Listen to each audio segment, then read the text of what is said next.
ধন্যবাদ প্রণাম। দাদা কোথা থেকে আসছেন বলো? আমি এসেছি ময়নাগুড়ি। ময়নাগুড়ি থেকে? আপনাদের চিন্তা করো, ময়নাগুড়ি থেকে আসছে। ফেসবুকে দেখতে পেলাম আপনাকে। ময়নাগুড়ি থেকে এখানে হ্যাঁ, এখানে শোন মানে আসতেন কটার সময়? আমি এসেছি 11টার দিকে। 11টা। আসলে বাবা অনেক কষ্ট করে আসছে।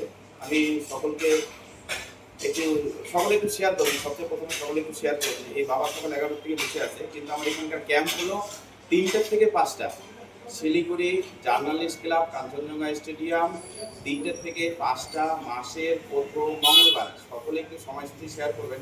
এই বাবা যেমন 11টা থেকে বসে আছে, সেরকম যেন না হয়, অনেক কষ্ট করে বসে আছে আমাকে দেখানোর জন্য। তো সকলে আসবেন এখানে, সকলেই দাদাভাইদের জন্য তো ক্যাম্প করা হয়, জার্নালিস্ট ক্লাবের দাদাভাই বোনদের জন্য। তার সাথে যারা আসতে চান আশপাশের সাধারণ মানুষ, তারাও আসতে পারেন। সকলে মনে রাখবেন মাসের প্রথম মঙ্গলবার 3টা থেকে 5টা। ধন্যবাদ প্রণাম, সকলে ভালো থাকবেন, সুস্থ থাকবেন।